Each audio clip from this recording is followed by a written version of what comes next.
Good morning, everyone, and thank you for joining us for the PMA-CIBC Summit Series. Thank you to everyone in our audience today and in the industry for such strong support to keep this summit program fresh with new topics and discussions each month. But before we get started with our program, we acknowledge that the land that we are meeting on is the traditional territory of many nations, including the Mississaugas of the Credit, the Anishinaabe, the Chippewa, the Haudenosaunee, and the Wendat peoples, and is now home to many diverse First Nations, Inuit, and Métis. We also acknowledge that Toronto is covered by Treaty 13 with the Mississaugas of the Credit. We are grateful to have the opportunity to work on this land, and by doing so, we give our respect to its first inhabitants. And because our audience is national today, if you're joining us from outside of the Toronto area, I encourage you to learn more about the traditional territories where you live, work, learn, and work. So welcome, my name is Chris Markovic, and on behalf of PMA Brethour, CIBC, our title sponsor, and our media sponsor, McCute, we are thrilled to have you all join us. Today, we'll be having an in-depth discussion on the foreign homebuyers restriction. And we have three excellent subject matter experts with us today. But before we get to that, Andy will start us off with a short update on the market since we last saw you all. Today's program will end sharp at noon, so we're hoping to have a very brisk conversation. Andy, over to you, and then we'll get going. Thank you, Chris, very much. Good morning, everyone. And I think I must begin with a welcoming of President Biden to Canada today. He'll arrive later this evening, and meetings tomorrow with Prime Minister Trudeau, and a special dinner in his honor tomorrow night. Dave might have been invited. I haven't been invited, but there you go. What a great pleasure it'll be to have him here in the country. Now, it'll be interesting if he wants to stay and buy a house, because he can't. And certainly that's what we're going to hear about a bit today from our esteemed panel. But let me give you a little update of where this market's gone. I'm going to call it pause day. Bank of Canada paused on rates, as you know, and that was a tremendous sense of relief almost in the marketplace from early March. Our next meeting with the Bank of Canada is April the 12th, and we'll just see where that goes. But I'm going to suggest right at this moment, given some of the shakiness in some of the American and other worldwide banking community, that we may have seen the last of movement in rates. Now, the U.S. Federal Reserve moved a quarter point yesterday, reluctantly it seemed, and was full of pause in terms of their commentary going forward. So this is if there's a good news in the horizon for us in housing, it's interest rates will have appeared to have peaked. Inflation on a 3-month running average right now in Canada is only 3.4%. So it's getting very close to the bank's targets. You know, prices of oil is way down, and other factors are creeping back into the market on the supply chain resolutions to cause inflation pressures to reduce. So I think as we move forward, we may be talking more about cuts in the Bank of Canada and the Federal Reserve rates as we head towards the fall of this year, as opposed to anything else. We may be just on the verge of a very mild recession, but at the same time, these circumstances of rates are likely to be more in our favor as we go forward. I think about really the apex of where we are. We are in the worst news cycle that there can be for housing. Our comparables are from this year, February, March, to last year, which are now the peak. And of course, the media is just discovering. We've been talking about this for months. And you're going to go through a kind of a bad news cycle here over these ensuing 2 or 3 months. But then you're also going to see, and have already seen, tremendous stability, particularly in the resale market. So the consistency of sales and price have been absolutely remarkable. And it's actually held now for 5 months running, very, very stable. In fact, if I was actually give you some good news, and you won't even believe me when I say it to you, but prices are up 5.3% month over month, January to February, and sales volume was up by 50%, for goodness sake. So one has to be careful looking at 1 month's results, but clearly this sort of 5,000 units a month in the resale market has been very stable for now 6 months, and that's a very good thing. interest rates, I think, will remain, and mortgage rates in this 5.5 to 6 range now for some time. This is not a short-term situation. This will be the long-term level of interest rates. So that's where the market will adjust, and stability will be the key. The supply side is very tight.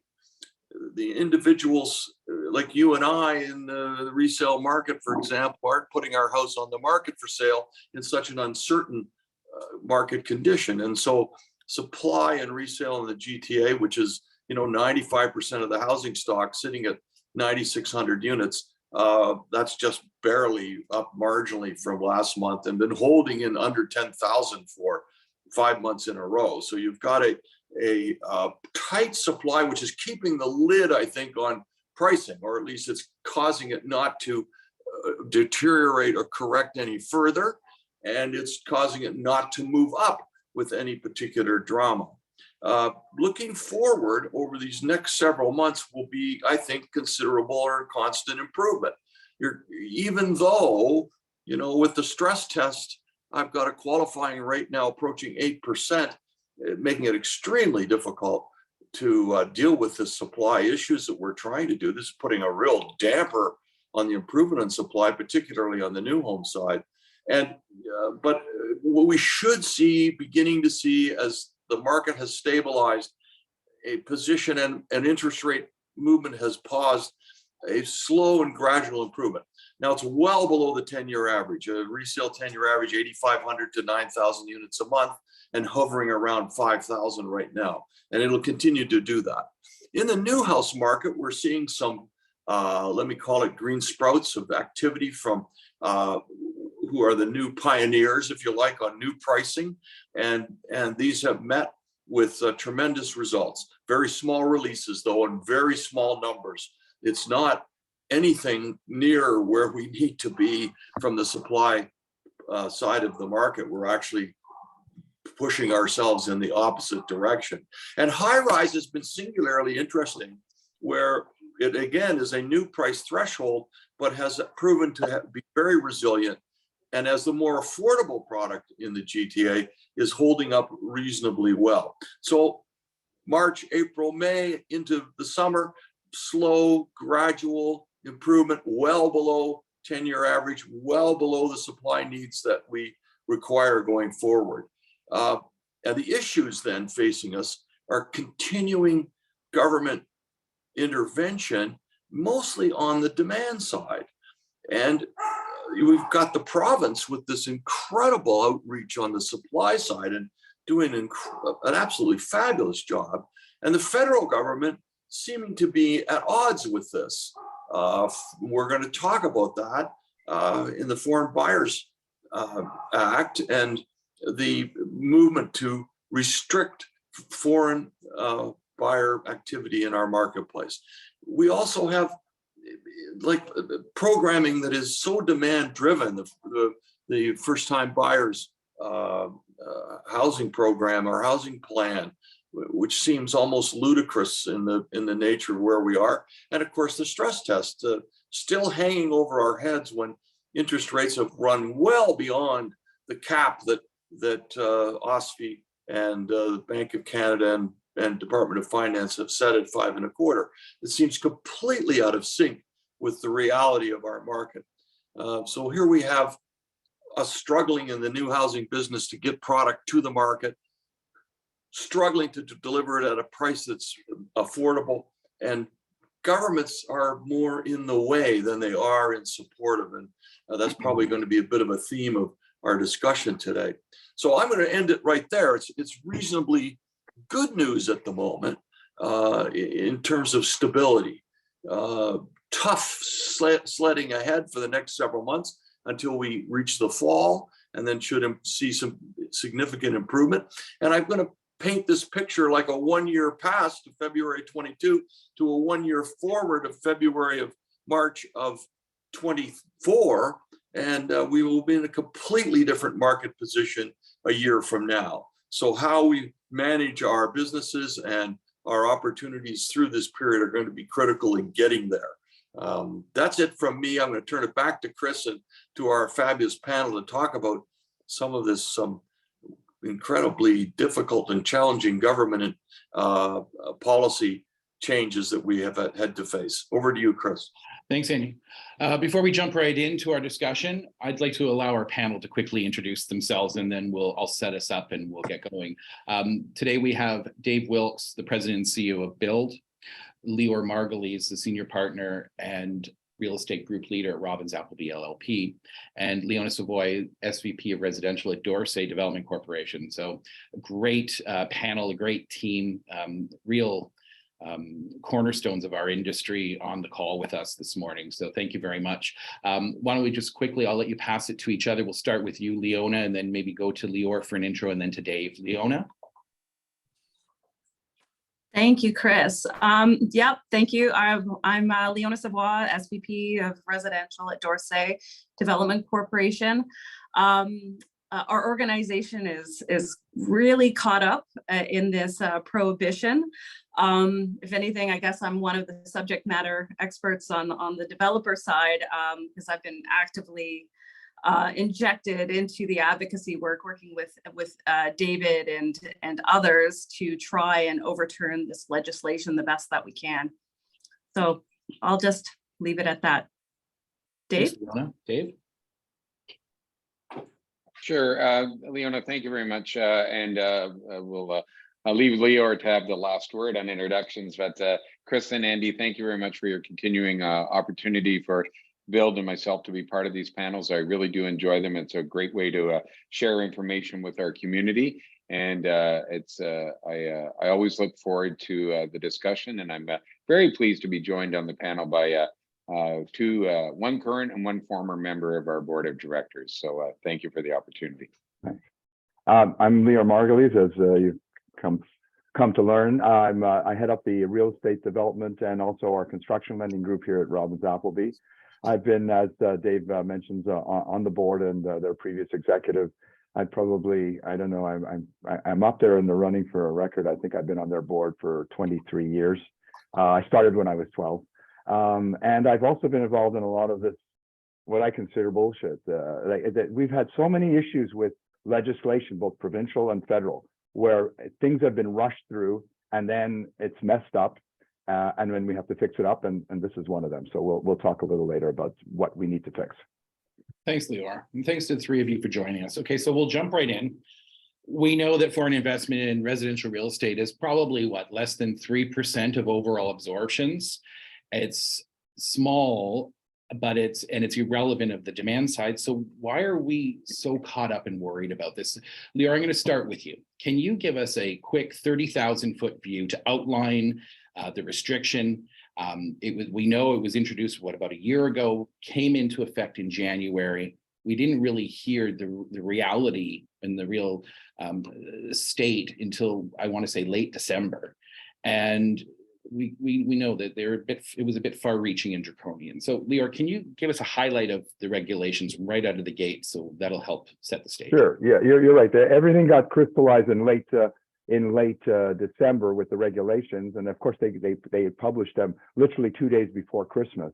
Fortunately, my partner who was tracking this came into my office, and we put something out right away because it had implications that we're going to talk about now. Essentially, it covers foreign buyers, and we'll talk about who foreign buyers are, because that's part of the large part of the problem. Buying residential that's no more than three dwelling units. But it also prohibits foreign buyers from buying land which is either mixed use or single use residential, which does not have housing, which means they're not going to allow foreign investment in residential development. I don't know where that came from. I don't know why they don't want money to come in to build more houses. All this does is restrict capital and means build less houses. So David will talk about what they're going to do to fix up that bullshit. The second part is, and is important, is what's the definition of a foreign buyer or a non-Canadian? The provincial legislation that has the tax on the 25% tax, it's smart. It says, you're a foreign citizen, the usual stuff you'd expect. But for corporations, it says it's a control factor. you own 51% of the corporation or of the voting shares, or you have voting control de facto. That's a sort of a normal way to determine if it's foreign control. No, for some reason, and I have absolutely zero understanding, they decided that if this company has 3% foreign ownership, it's a foreign owner. And they're prohibited from buying houses, and as Leona will talk, they're prohibited from developing land. Another aberration that honestly I'm flabbergasted, and everyone is, and that's what we're dealing with. So those two things are big. The third thing is that corporations that are publicly listed are exempt, which makes sense, but REITs are not exempt. In other legislation, the provincial one, they are exempt. There's totally no consistency. So the REITs are up in arms that they want to develop land. Certainly, they can buy buildings that are more than 3 units, no problem. But under 3 units, they have a problem. But moreover, if they want to develop land, they don't know if they've got ownership. And the ownership can be, you could have a small partner, and you don't even know how much ownership they have. So your partner has 10%, and half of him is foreign, and suddenly you're offside. And then you get into what can the government do? Well, they can't stop you. They can fine you up to 10,000, or they can go to court and tell you have to sell the property.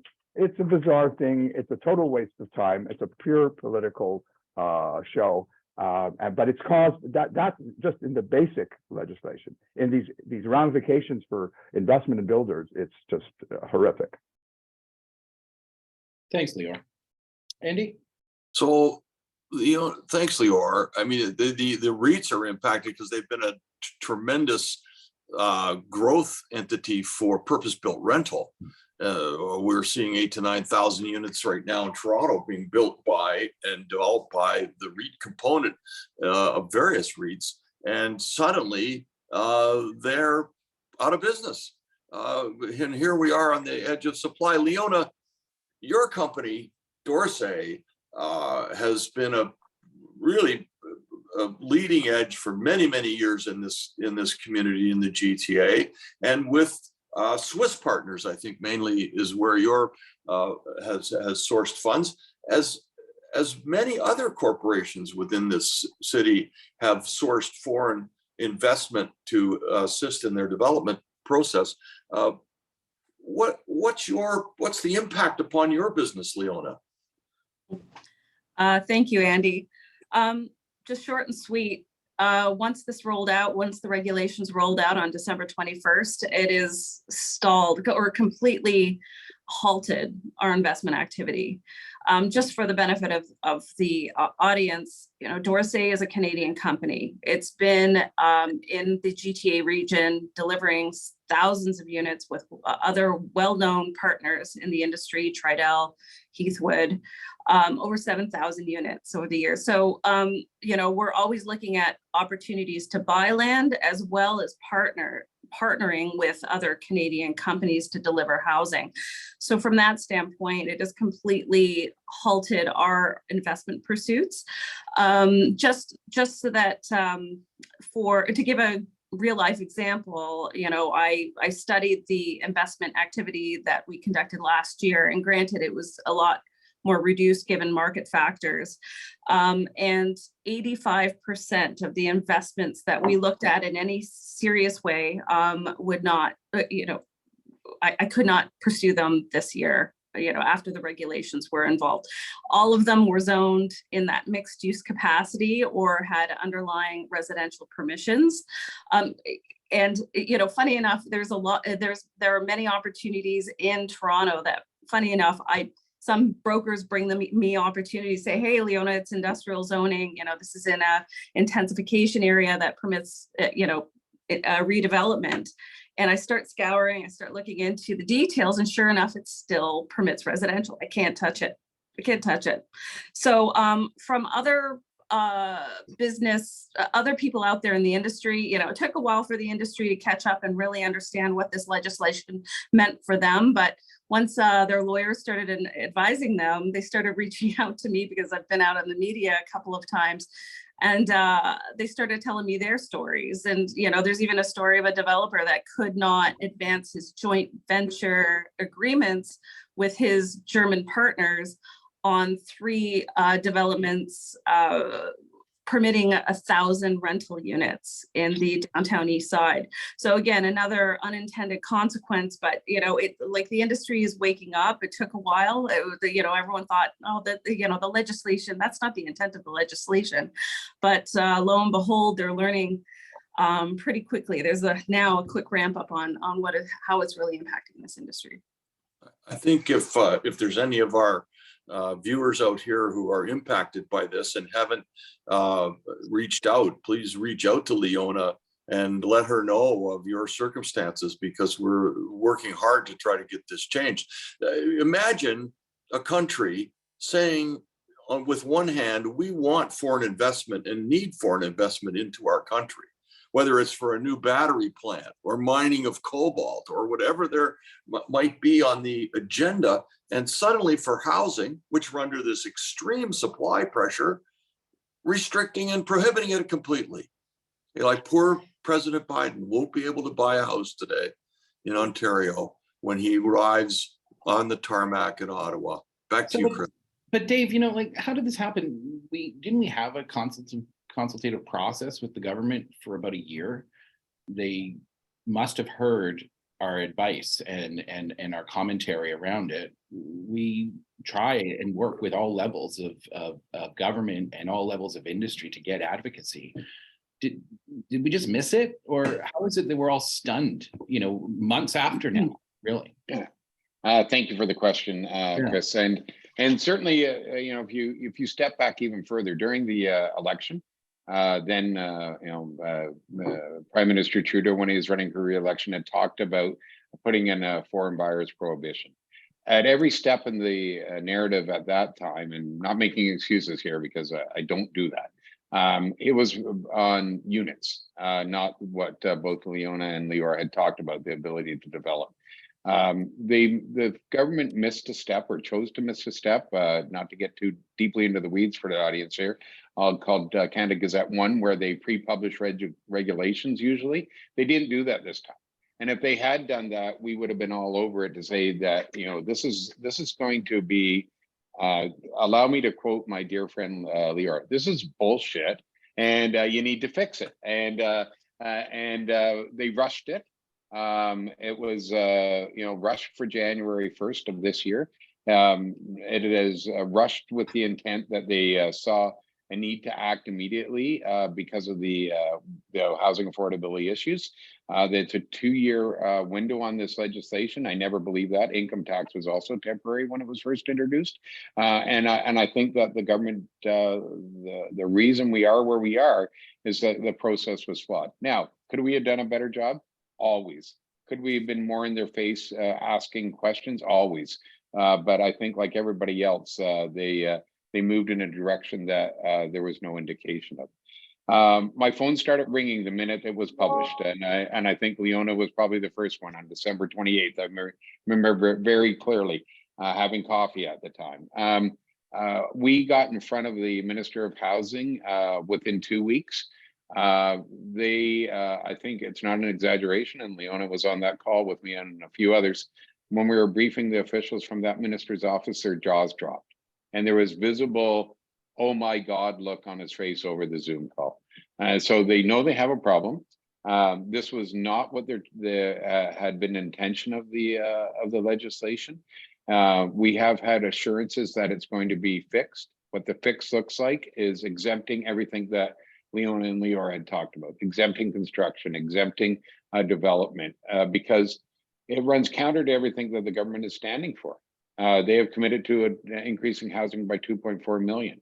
You can't do that with this. So they get it. The mistake shouldn't have happened in the first place. We jumped on it right away when the mistake became apparent.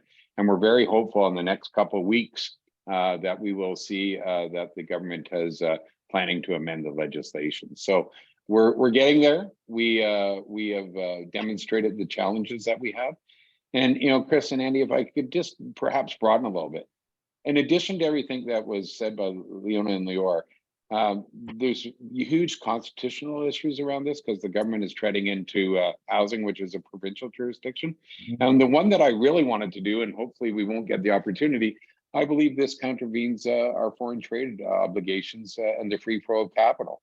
No other sector is targeted to not have investment of capital funds. The auto sector, Andy, as you said, batteries for EVs. This is pure and simple bad legislation, and I'm hopeful we won't be talking about it in 2 more weeks. And just one final thought. I also think a lot of what the federal government is doing is misguided. They're focusing on the demand side, whether it's this, whether it's underused housing, whether it's stress test, whether it's interest rates. You can't fix the affordability challenges we have as a nation by focusing on demand side. It is only pushing demand away. We saw that 1 million more people called Canada home from StatsCan and press. The federal government is welcoming 500,000 new immigrants to the country, which is great news and will help ensure that we remain the economic growth that we have. But it comes with a responsibility. And this is where I think the bigger responsibility we have, to reuse the word, as industry associations. They need to support housing. They need to fund purpose-built rental. They need to support municipalities modernizing their process. So the bigger play here is to get the feds away from demand side solution to support the supply side activity. And I truly believe that the provincial government has framed it properly. We have seen a number of positive things. We now need to have the federal government and the provincial government support municipalities in implementing that change. Bit of a soliloquy here, but I'm passionate that we got to change almost everything in the way that housing is covered. We appreciate your leadership on this, David. I must commend you on the advocacy by BILD, frankly, taking a leadership role on a national issue ahead of our national organization. And clearly your immediate response was quite commendable. And I think all of us are hopeful that with the kind of leadership you've portrayed and the support from Leor and Leona and others in the industry, that we'll get this change coming. But what are the consequences to the group? Money, like water, finds the route of least resistance. Do these companies stay out of business for 2 years, or do they go elsewhere? Is that what the intention of this was? Leona, your company directly affected. How many have been affected? Do we have any idea? I know I can count at least almost a dozen companies that we do business with that have some degree of foreign capital as part of their repertoire, and how many are impacted. So where do we go from here, Leona? Do we throw up our hands and head to the US where we'd be welcome, or do we fight like hell, like you are, to try to get this legislation changed? I don't think it's really a simple answer. Companies like Dorsay have been, like I said, around for 25 years, but hyper focused in the GTA.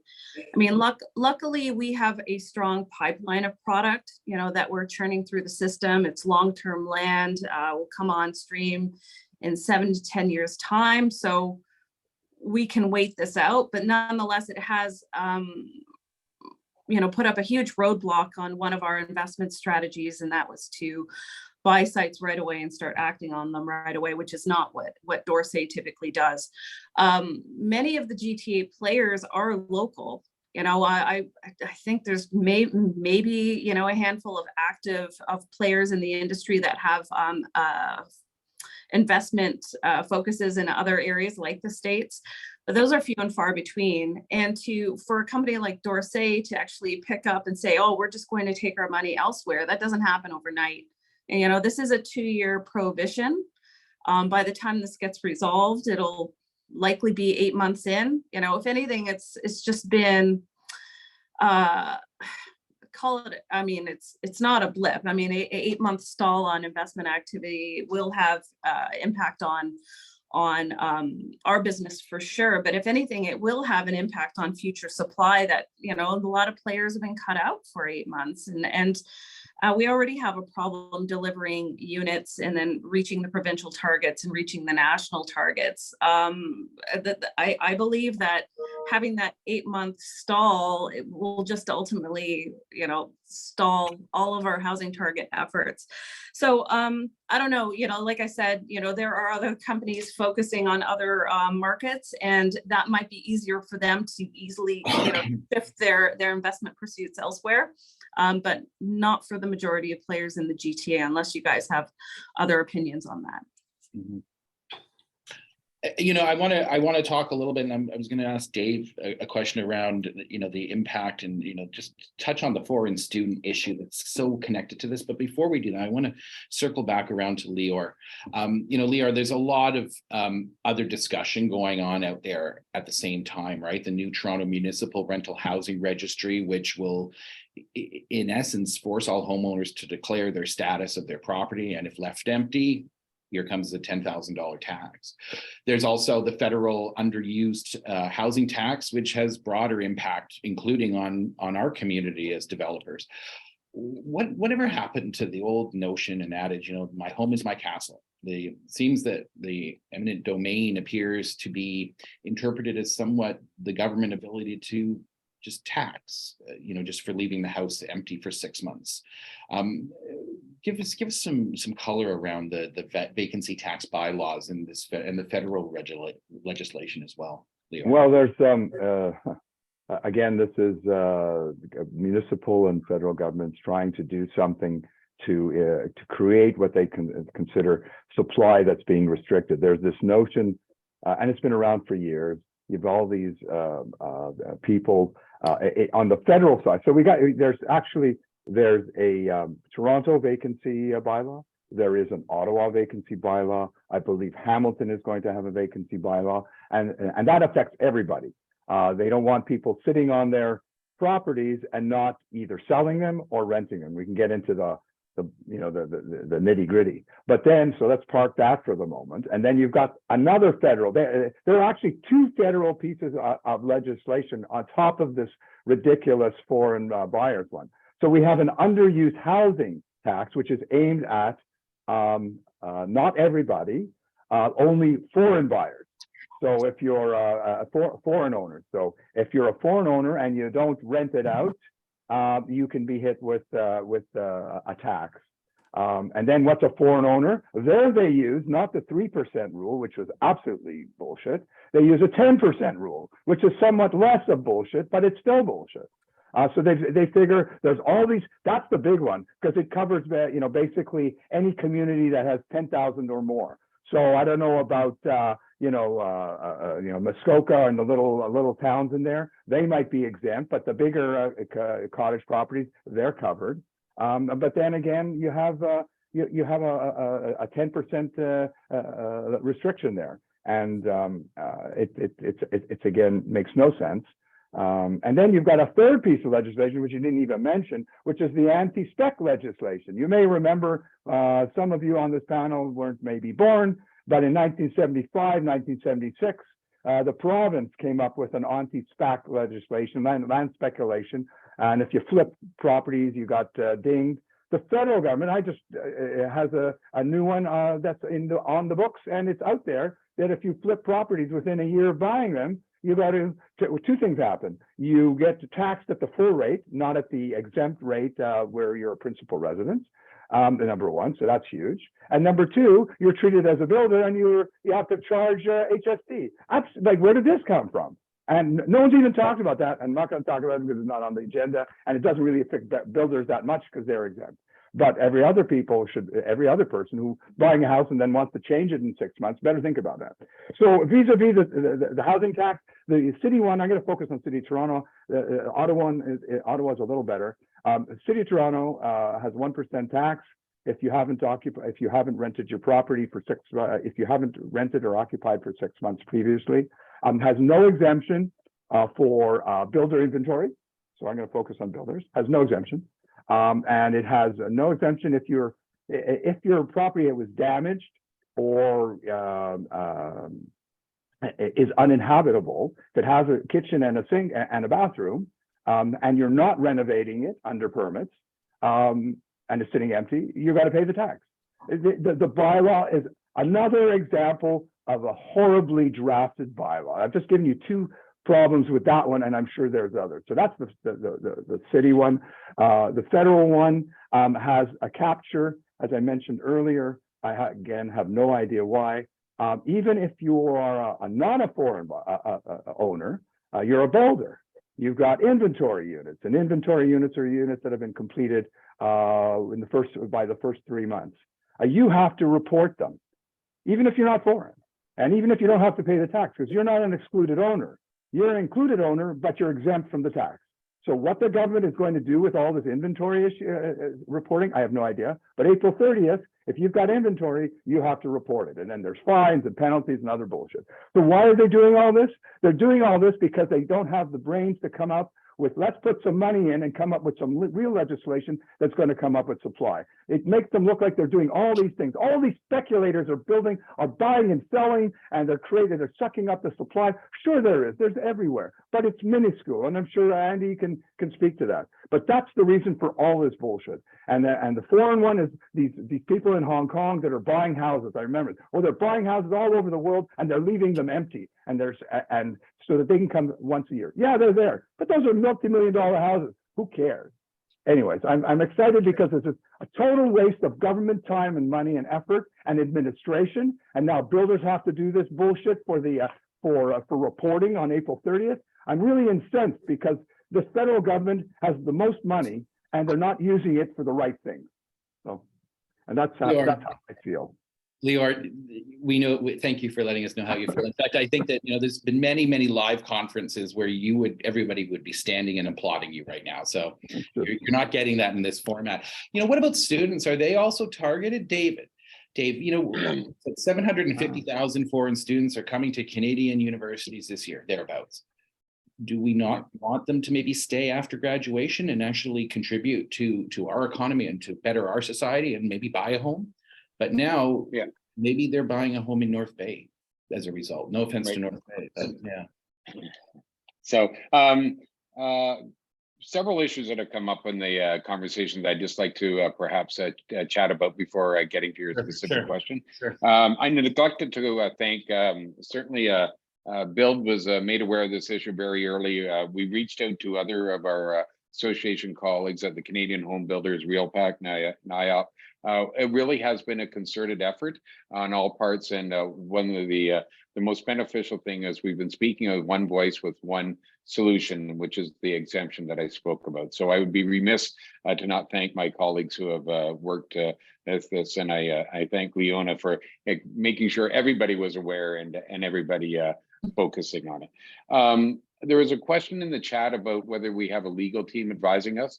I'm also very grateful. We probably have Leor and his colleagues. We have a group of several law firms whose clients are affected by this, that we're meeting regularly on it and really working with us to get the right solution. So I am feeling confident that despite the fact that I'll call it, we're playing a rearguard action, we now have the right resources, the right voice, and the right legal minds helping us. So I feel good about that. And as I said, why I'm so confident in this being an issue where we can see the path forward in a couple weeks.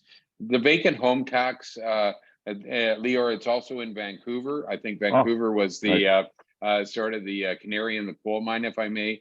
The challenge in Vancouver, it started at 1% and now it's at a 5% tax. So this is a serious issue. In addition, on vacant home tax, as we look at the current marketplace, a lot of pre-construction units where folks may not be able to close because of new mortgage rates, including the stress that the stress test puts on, Andy. We're worried about those units being returned as inventory. So not only the lack of being able to close those sales, particularly in the condo market, but then having the vacant home tax applied to it. Once again, we have been very active with the City of Toronto on seeking a solution to this. The reporting for vacant home taxes annually. Last year's deadline was end of February thereabouts. We do have several months to get it fixed, and we have active conversations where, once again, I hate offering promises, but the city understands that the concerns that Leor outlined, and hopefully by next reporting framework, developers will be able to have inventory units that are being actively marketed and therefore not subject to this tax.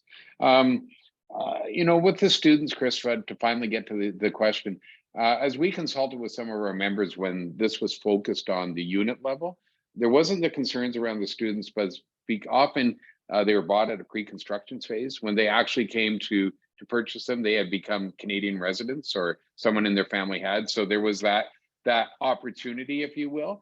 But you know, the breadth of this impact is very far-reaching. Just as an aside, all the trade activity for hockey fans in the crowd around the NHL trade deadline. A lot of folks, players that were traded from U.S. teams to Canadian teams now can't buy homes in their new Canadian market, right? So it's chasing the wrong solution. The fundamental problem with this, it's chasing a demand solution where I agree with everybody where we need supply solutions. So I'm not specifically worried about students, Chris, because of what I said and the advice that we received from members. But the bigger problem is if we continue to restrict supply, as Leona said, we're just not going to have housing for anybody, students or others, to buy. There's Dave, the one factor is as much, and by the way, Leor and Dave and Leona, your passion is spectacular. I love it. It's just the greatest, and we need more and much more. The message it sends to a foreign student whom we will put through an education, and the universities are gorging on these enormous foreign student fees that they're charging for tuition, and yet here we say to them, unless you go through the process of citizenship, which might take them some significant amount of time, we don't want you buying our real estate, and limit them to $500,000. I kind of jokingly said, where will they reside? I guess maybe Sudbury, without being offensive to Sudbury or North Bend. But the message being delivered is that we'll bring you here for education, but we don't want you to stay. In fact, I don't think that's the message we want to send. And in fact, it's totally the wrong message. Maybe as a comment and get a comment from you, isn't there an obvious need here for better strategy between the three levels of government, municipal, provincial, federal, and our industry, in somehow creating a channel of information exchange, understanding, as this legislation begins to take form, that we bring the three levels together to some discussion, because they're operating completely independently and at odds with one another. They're completely shutting down the supply side of markets, when in fact, the province is working so beautifully, actually, but with great challenge to try to improve this. Is there a way to bring these bodies together, David, I guess, and or Leor, Leona? How would you respond to that?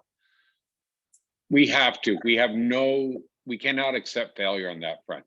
And Andy, I'm going to broaden your comment. The 1.5 million goal for a new housing that the province has set, let me just be Ontario specific here. The best year we've had, depending on what numbers you read, is around 85 to 90,000 units. We need to double or increase by 50%, the production. What BILD has been calling for is a focus, a housing summit, to focus on 4 Ps, to steal a term from marketing. We need people. We don't have enough labor to build the housing.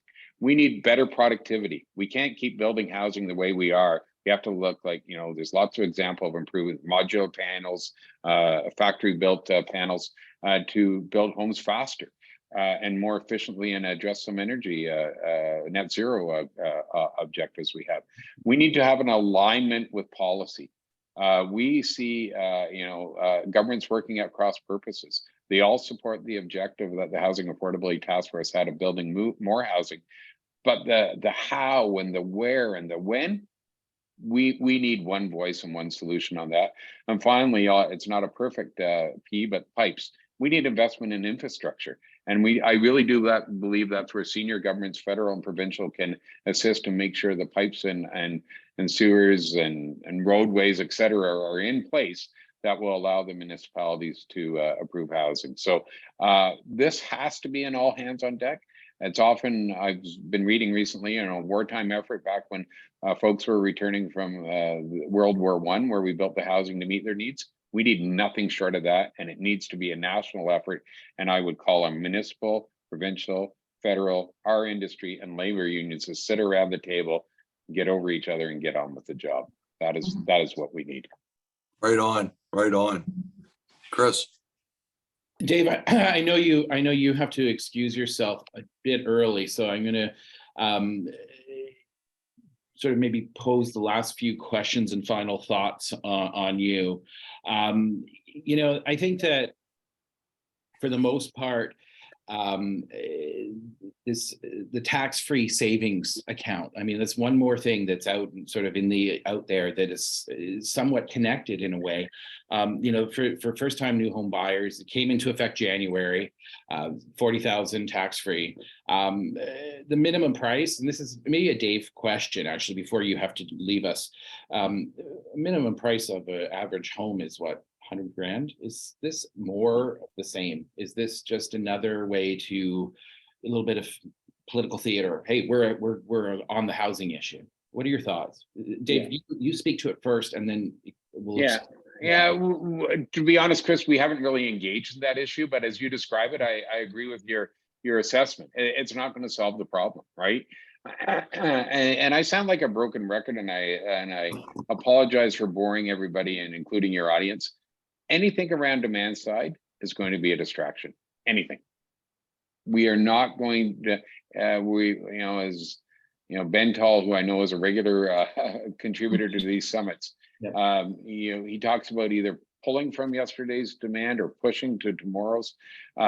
We cannot solve this by taking people out of the market unless we want to commit to reducing the population of this country, which we won't, right? So as this population grows, as we remain competitive in the global economy, as we want to be seen as a place where foreign capital wants to invest, and people want to come here with the skills that we need, regardless of what they are, we have to accommodate them by providing more housing. And anything beyond that, I'm not interested in talking, quite frankly. I'm interested in using BILD's resources and those of the industry to demonstrate why it won't work and oppose. And fix if necessary. But I don't have a particular view on the example that you said, because we just really haven't engaged. But from an overview perspective, that's where I am. And thank you, Chris. I do apologize that I do have to jump off in a couple of minutes, and pardon me for my rudeness. We're close to our wrap up, Dave. I appreciate you being here today. Thank you. So interesting comments from Dave, and I think just really well advised right through. As a wrap up, I'll throw in one. I need a little more passion from Leor here on the stress test. Here we have another layer of government. I looked it up this morning. The federal government's programming for home buyers. And it's layered one on top of the other on the demand side. The home buyers plan, the first home buyer savings plan, the ability to remove dollars from your RSP and pay it back. So some of the rules within the two parts are fluid and changing. It's quite astonishing when you start walking through it. No wonder a consumer's confused and not taking action. But here we sit with a stress test that seems to be totally incongruous to what we're trying to do. Any last comments on that, Leor, and/or the Foreign Buyers Act that you'd like to add? Well, sure. It's funny because I wrote about the stress test in 2017. Remember, they had I think it's changed. They had the head of PMA-CIBC. What was the guy's name? He thought he was God's gift to the housing industry, and he was making statements. This is when the housing market was a little overheated in 16 and 17, and that's when they came up with a stress test. And it's something else. It was terrible then. I understood some of the rationale, but now the impact is significant. You're adding 2% to the 6% that you're paying on a 5-year mortgage. But you should know. And BILD should know, well, BILD's gone, but I've spoken to Dave.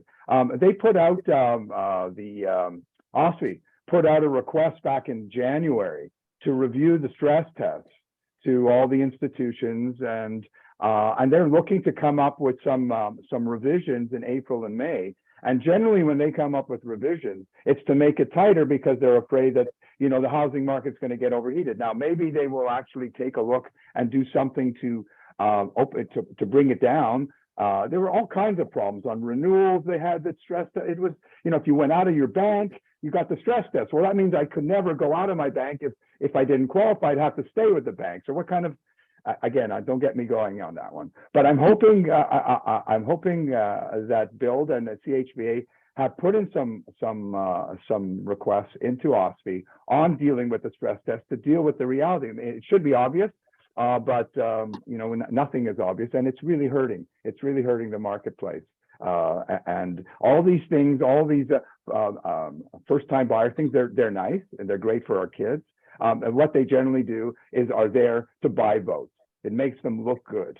But it's somewhat helpful, but they're, as you say, they're so confusing. You need a financial advisor to figure them out. The real issue is to sit down and find a way to deal with supply, and none of these are helping. And the stress test was there in 16 and 17 when the market was overheating. Well, it's not overheating. You know, so I hope OSFI. But OSFI has a different viewpoint. They don't want banks getting overextended and having people who can't pay in default. And then you read in the paper, there's more defaults. So I don't know what they're going to do, but we have to have a loud voice at that table. That's what my message is. Leona, your comments? Couldn't agree with Leor's comments more. I mean, the interest rate hikes have done what they should. So the stress test is redundant. But if they are going to keep some form of stress test in place, it can't be a one size fits all approach, and has to be sort of recognize different buyer profiles. But the unfortunate thing about it is it's really only hurting, you know, I think one cohort of purchasers, and that's the new home purchasers, or those people trying to you know, get into the market. Right. So it's counterintuitive to other, you know, efforts to try and produce a supply of affordable housing. So I don't think we'll ever get there if the stress test continues to exist the way that it is. I just want to make one last point on the foreign buyers ban, if you want to call it, for lack of or without elaborating on the full term. Whatever gets released, hopefully in 2 weeks, I'm convinced will still be, it's not going to be a fait accompli. I have a feeling it will just be some form of FAQ that, you know, that signals to the industry that something is coming. Whatever that something is, it's not coming fast enough. It will still be subject to consultation. I think the Fed's made the mistake by bypassing consultation. So I think we'll be in a world for further consultation, which could last months, just conservatively speaking.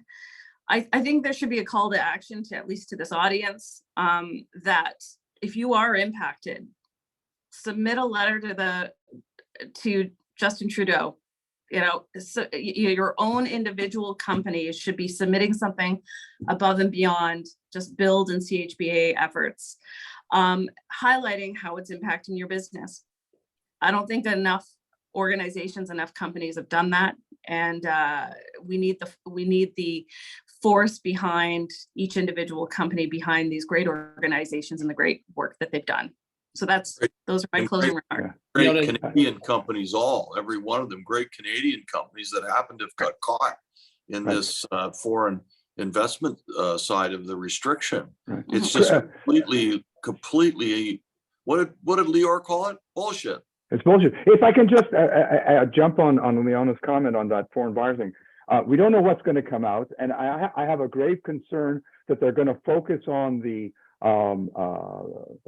development of residential land, and I don't know if they're going to focus on the 3%, and the 3% is a big bugaboo, leaving, you know, because it impacts on everybody's business, and you have to drill down. It's a test that it makes no sense, and I don't know where it came from, and I'm not convinced that it's going to go away, but we have to be cognizant of that. And just one last comment. we've talked about lots of things, and there's lots of legislation. And in fact, this foreign buyer one with the 3%, we came up with it. Was the day before Christmas. We put out a bulletin. I called Dave. I called Leona. She called me. I sent out a bulletin the day before Christmas. I had 2,000 people read it. I was actually stunned. So we've done bulletins on all this stuff, the city housing. So if anybody's interested, it's on our website, or send me an email. Happy to fill you in with some of the more details, because they're all very developer focused. So just thought I'd leave you with that. Well, thanks, Leor. Leona, I'm going to go back to your comment as well. And, just that late December, I remember vividly us standing talking about it right before the break before the holidays, and It was coming down on us. The comment. I was depressed. A little bit. The comment you made, get out your pen and write a letter from your company to the Prime Minister. If you out in the audience want to join us in our advocacy work, what Leona has been doing with BILD, Leor, Andy, myself, our firms, my email address is right there. Send me an email, give us a call. We'd love to get you involved. We can also help direct you on where to write letters to influence, or at least put your commentary and your thoughts in front of OSFI as well. So definitely get in touch with us. Andy, I want to do the draw soon, but I want to give you the last word before I wrap this up here. Well, I want to be hopeful looking forward, and I think the work that Leor and Leona and David Wilkes and others have done on this file will produce some positive results. This business can be, challenging at best when every morning when we get up and try to sell another house or build one or close one, Leor, and to have governments get in the way to this extent without rational thinking is very, very frustrating. And I think that one of the things that comes from this is somehow we create a housing summit like our CIBC summits that are all inclusive of the various level of governments and labor unions and other affected parties that tries to deal in a coordinated fashion. We're piling on one another here with housing and the consumer being the victim. And we've got to turn that around, because we will not get to this 1.5 million housing units needed at all. In fact, at this moment through 2022 and into 2023, we're underperforming by half. That 80,000 units a year, 85, was only 40 in 2022 and will only be 40 again in 23, maybe slightly better. So we're grossly underperforming, and there's got to be a coordinated effort here to change that pattern and improve the supply side. We've been preaching this for a long, long time. Chris, I'll end it there. I think it was just a tremendous session. I thank Leor, David, and Leona personally, that it just tremendous skill and understanding and passion. I love the passion, and it's important that it comes with that feeling of how do we make change and affect change. And it'll only be done with people who care like you, and that's makes me proud to be part of this industry. Me too. It's interesting. You guys are, all of you I consider as friends over these years that we've all worked together in this business. And, the passion, and, I couldn't be prouder to have, Dave and Leor, Leona, you guys representing us in the way that you have been since this came out. So thank you. I'd like to thank everybody on the panel. I'd like to thank everybody in the audience. You guys make this worthwhile. You make it possible by signing up when you get those email blasts from us. If you're interested in getting involved in our program with CIBC in more of a capacity than just being in the audience, if you'd like to become a sponsor, if you would like to be on a panel, if you have ideas and suggestions for what we should be cooking up for you guys each month, please give me a call. My number at the office is 905-415-2720, extension 232. My email's on there. Our event producer, McHugh, thank you, Leanne, Melissa, and the entire team over at Partnership. You guys have been with us since day one, 4 years ago, and we're still at it as a COVID side project here. Thank you, everyone. And now the draw. And thanks, CIBC. CIBC, of course. CIBC since day one has been the sponsor of this draw, but they've also been the title sponsor of this program, and it wouldn't be possible with CIBC's support. Our first winner is Saul Merrick. Saul, Oh my gosh. Saul, Great old friend. Saul, you get a free lunch courtesy of CIBC. And our second one for today is M. Francis, EM Francis. So both of you, congratulations. Thank you for being in the audience. Thank you for continuing to come out to these sessions. We hope to be in this panel in some capacity in another 4 or 5 years from now, maybe with these same people. So again, we'll see you in April for our next session. Until then, be safe out there and heads up. We heard that there could be some news coming in the next few weeks on this one. Thanks very much, everybody. Thank you. Bye-bye.